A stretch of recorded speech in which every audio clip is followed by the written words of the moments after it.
when they drafted Ricky Pearsall, it's pretty clear the Niners are thinking they can keep one of Aiyuk or Deebo. Purdy's expensive. Cap is going up a lot, but Purdy's so expensive. It's going to be tough for them to keep two premium wide receivers at that price point. So one's got to go. And I think earlier in the offseason, most people thought, yeah, trade Deebo. He's older. He's not getting better. Ayuk's ascending. He's so important to this offense, and he's crucial.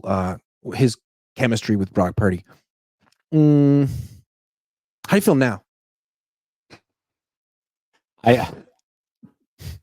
I still think Deebo's the right move, but this goes back to, it was Mike Silver that brought this up, I believe. He said that it's pretty clear cut. If Brandon Aiyuk gets a contract, then Deebo's the one that's out. But if Aiyuk doesn't get a contract and plays on the 5th-year options, then it becomes Hunger Games. Who's the one to go? And completely agreed with that. But back when he said it was like, well, yeah, but Aiyuk's going to get the deal, so Deebo's gone. Like, what are we talking about? But now it's starting to look more and more realistic. Like, hey, 5th-year option, this might be a possibility. True Hunger Games. I want to talk about this aspect, though. Both players certainly know it's Hunger Games. Deebo Samuel is somebody who's worn the captain's patch. And you and I have both argued, hey, you know what?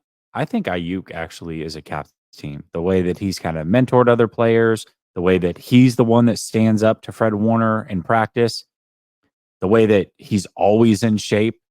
The effort he plays with in May and June. Everything. Blocking downfield, all of it. Aiyuk should be a captain, not Deebo.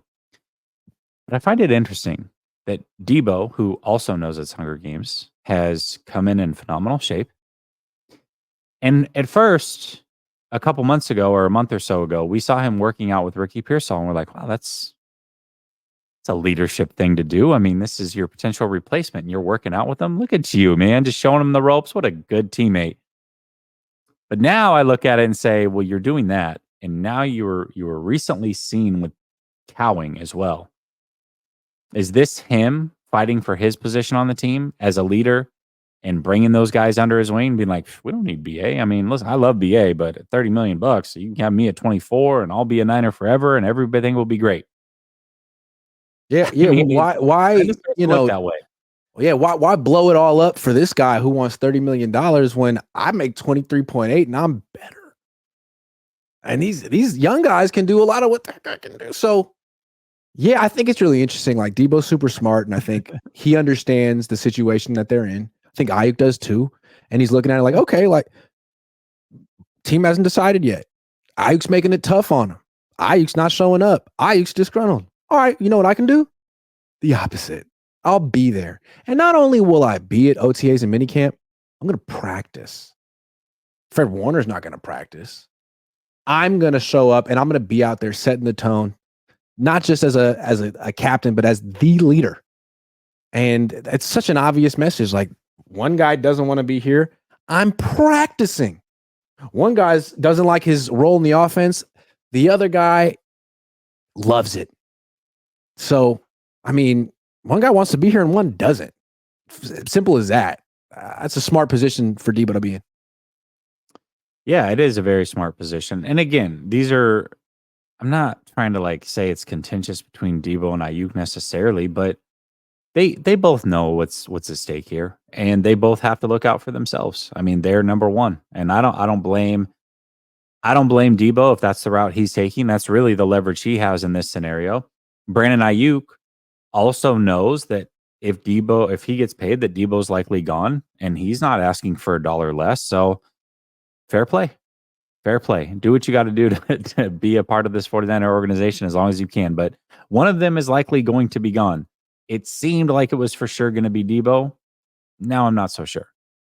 Yeah, it's like they're both making business decisions and doing what's best for their future. And Aiyuk has made a decision that what's best for him is to either convince the Niners to give him a bigger role or to leave. And Deebo, I think, has decided that his best move is to stay here and to ride it out with Kyle Shanahan because Kyle trusts him and he likes Kyle. So Aiyuk's interesting. Like, I'm not a big Kyle guy. I think Aiyuk and me, if we were like had a candid moment over a beer, we could probably go off on Kyle Shanahan and agree on a lot of things. Whereas Deebo would probably be Kyle's advocate. Like, no, he made me rich. He's really good. He knows how to use me in ways that no one else does. Whole different perspective. Kind of interesting. He's always been very honest with me. During this offseason when I was asking if I was going to get traded, they let me know exactly where I stood and why I wasn't going to get traded. Yeah. I mean, that's probably two very different conversations that happened between Deebo and Kyle and Aiyuk and Kyle. And here's the thing, like, who's younger? Aiyuk. Who's improving? Aiyuk. Who's better right now? Aiyuk. But who's more replaceable? It's hard to find people that do what Deebo does. And like, what does Deebo do? He plays wide receivers on a great route runner, but he's the best after the catch in the game. And he can play running back too if you need him to, which they did need him to do in 2021. And he was freaking really good at it. Let's say Christian McCaffrey goes down, which he has done multiple times in his career for long stretches. Boom, you got Deebo. Yeah. I mean, that's true. I mean, I think the reason we view Deebo the way that we do is because CMC came here and CMC has been healthy here. But the moment that CMC goes down, Deebo's importance does skyrocket for sure. Now, if CMC stays healthy, then Aiyuk is clearly the more important player out of these two. But Deebo can easily get back into that movement. Also, Deebo at this point is like an affordable top 10 receiver in the league. His price point is downright reasonable. As opposed to Aiyuk, who's getting quarterback money, low-level quarterback money, going to. So that's another reason to look at Deebo a little differently. Like, well, like I would trade Aiyuk right now for Terry McLaurin. Why? Because he's a couple years older and a little cheaper. Like, that's Deebo. Now, they have different skill sets, but all of a sudden, Deebo is in the 49ers budget at 23 and a half. And they can always renegotiate his deal the next couple of years and make him even more affordable. Whereas Aiyuk, like, good luck. The question, though, becomes how important are either of these guys to the skill set of your new quarterback? Because Deebo Jimmy made a lot of sense. A lot of sense. That's true. I don't know that he makes as much sense with Brock Purdy, who can do a lot more than Jimmy Garoppolo. It's true. So, I mean, is Brandon Aiyuk paired with Ricky Pearsall? Is that the better option? Or is Deebo Samuel paired with Ricky Pearsall the better option? I don't know. I mean, the 49ers know better than we do as far as what they actually want to run. But to me, it seems like having two guys that can route run their butts off is probably the way that I would go.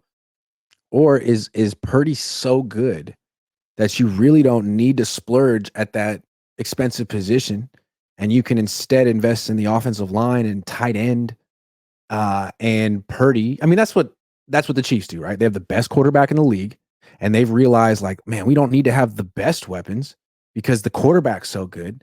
All you got to do is just give him time. Him, Travis Kelce, and whoever the hell will work it out. George Kittle isn't exactly Travis Kelce, but it's pretty close. Brock Purdy isn't exactly Patrick Mahomes, but he's really good. And his numbers when he has more than 2.5 seconds to throw is off the charts. Is it possible that the Niners just figure out, like, you know what? It'd be nice to have these wide receivers for a year or two more, but ultimately, we're not going to be spending big money at wide receiver. Yeah, I mean, that would be great. You would hope that they would have pivoted towards an offensive line heavy draft, if that's what they wanted to do.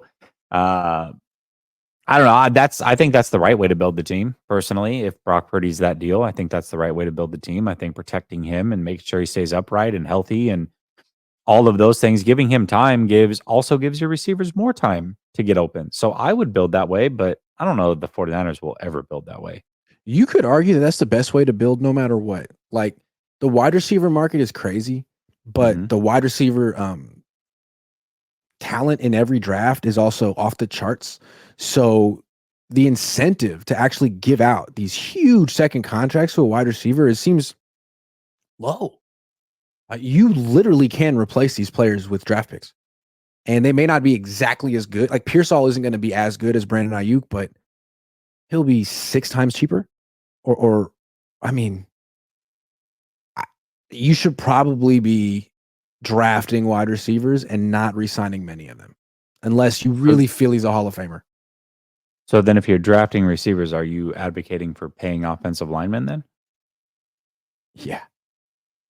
Because that's the only other way. If you're not drafting the offensive lineman, then you're gonna have to pay him. No, I mean, like, I'm not saying draft a wide receiver in round 1 every year, but like every 5 years. When it's time to replace the guy, like replace him in the draft. But give the second contracts to offensive linemen, not wide receivers. Yeah. I mean, I think that's always the best way to build a team. Yeah. I mean, building through the trenches. Tom Brady, low key, if you paid attention to this offseason and what he said on Cowherd Show, he's really unintentionally put the 49ers philosophy completely on blast. We talked about how important the offensive line is. We talked about that over here. That was a topic that we had. Absolutely. He talked about how important it is for the quarterback to have autonomy at the line of scrimmage and be able to call the plays that they want to call with the protections. That's not something that Kyle Shanahan does. So it's funny that Shanahan's like labeled this genius, but the guy who has 7 rings and has been the best quarterback ever probably is sitting here every time he talks saying the exact opposite of what the 49ers do to win a Super Bowl. Also, I think it's kind of funny in retrospect. It seems like a million years ago, but in 2020, there was discussion like, hey, the Niners could have had Tom Brady.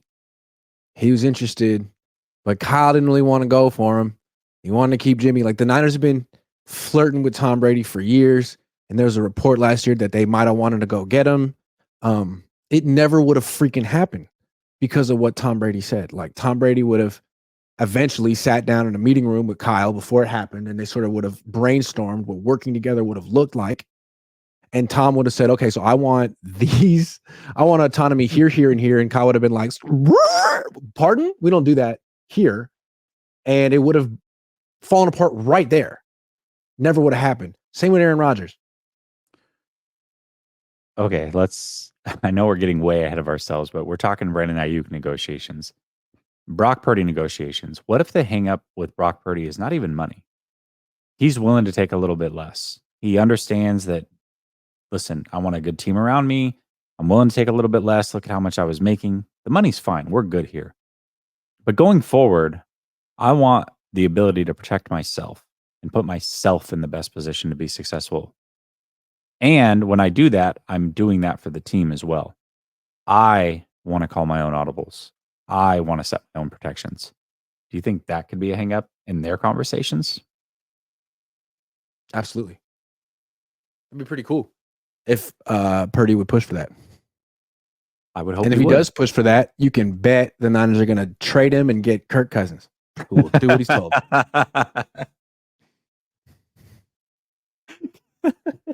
Hell yeah, man. I'm telling you, dude. Here's going to be the twist of the year, of the century. Brock Purdy, what's happening to Aiyuk is going to happen to Brock. They're going to have some type of hang up in the negotiations. It's not going to happen. He's going to play out his 4th year on his rookie deal. Then they're going to tag him and trade him and go get Kirk Cousins when Michael Penix takes Kirk Cousins' job. I'm calling it right now. 2026, Kirk Cousins, 39 years old, Niners quarterback. Wait for it.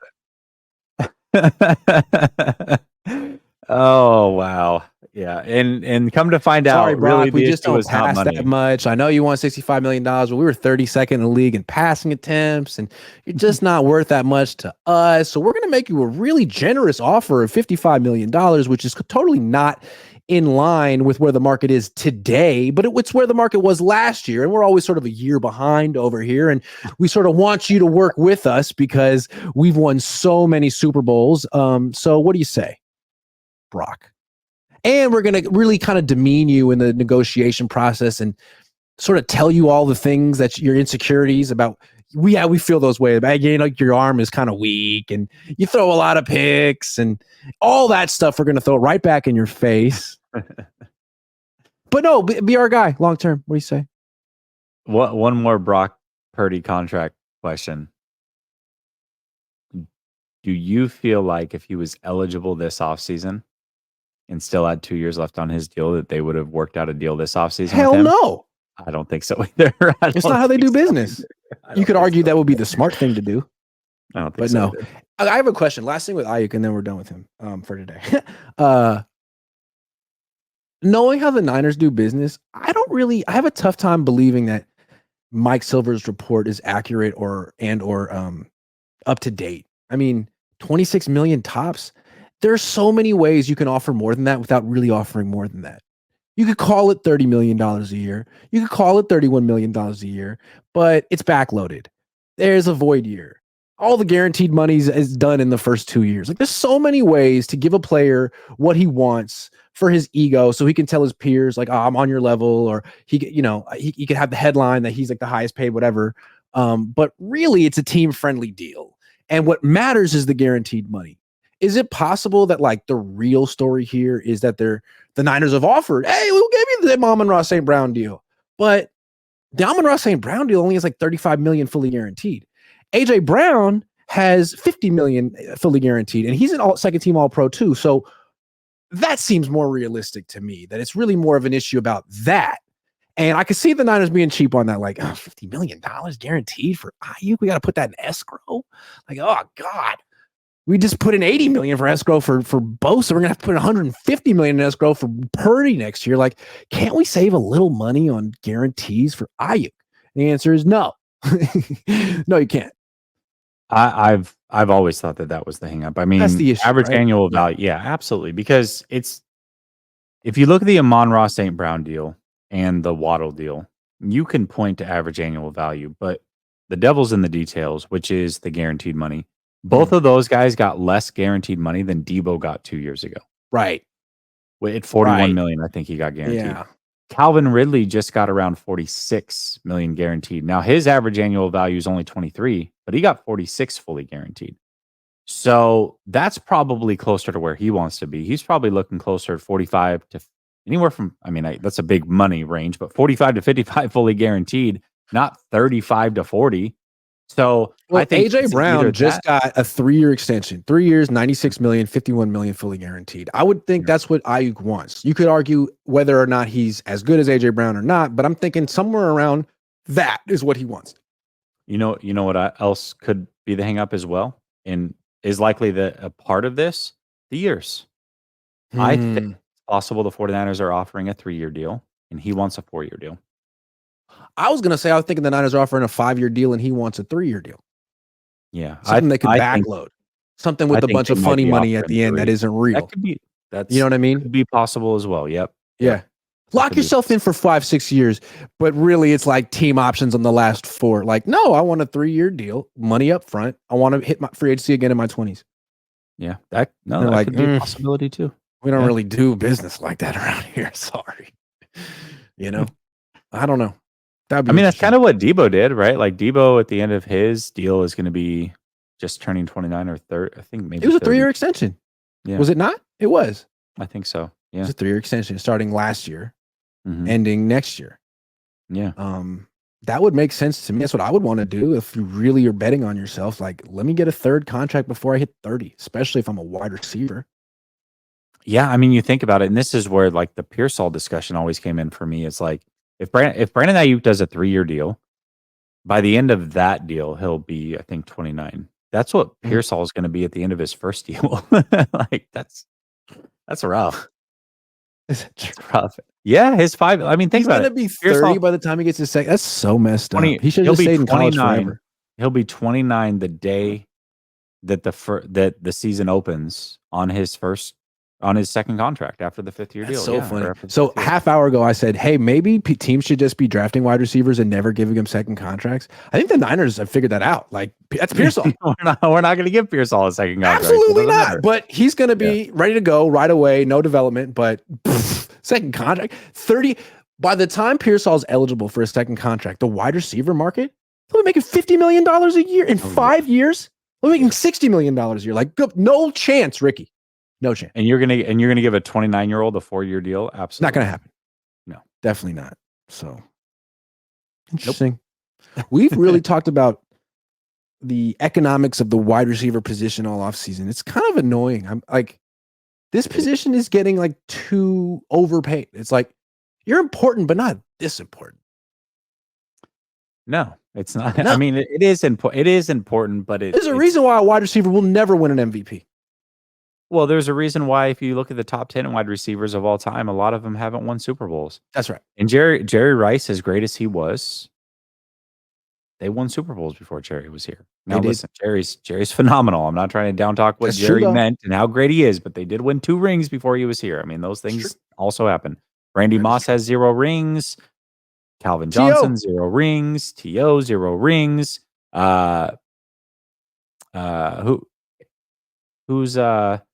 Who's buddy in the Falcons? What was his name? Julio Jones. No rings. Tom Brady said it last week. Like, look, if defenses want to take a wide receiver away on the outside, they absolutely can do it. Yeah, jam him, safety over the top. He's out. From Brady's perspective, I'm not throwing there. Steve Smith, 0 rings. Antonio Brown got a ring, but he was like the 5th option on a Tom Brady led Super Bowl team with the Buccaneers. So it's true. Like, you know what I mean? Like, I don't know. It just, you don't need one receiver making $30+ million a year. You need a bunch of weapons. Yeah. You could take away one guy. Of course. And the Niners have a bunch of weapons. And if they pay Purdy and Aiyuk, it's just going to be those two. And it's not the best quarterback wide receiver. It's good. It's not the best. It's not. Yeah. No. Yeah. I mean, listen, I think Aiyuk deserves to get paid, but I also can understand where the 49ers are coming from. So curious to see how this plays out. I think Don Lynch is in an awful position. I think he's put himself in the position. If he gives Brandon Aiyuk $30+ million a year with $50 million guaranteed, he caved. He lost. And if he trades Aiyuk, he caved. He lost. So he's like put himself in this position where he can't do anything because he acted too late. Always. It's always because they acted. They're the most reactive organization when it comes to re-signing their players. All they can do is do nothing at this point. That's it. Otherwise, any move they make is a loss. Paying Aiyuk what he wants, loss. Trading him now, loss. Keeping him on a 5th-year option, loss. Because then he's pissed off. The one time they paid somebody early was Dre Greenlaw, and it worked out phenomenally for them. So why would you do that again?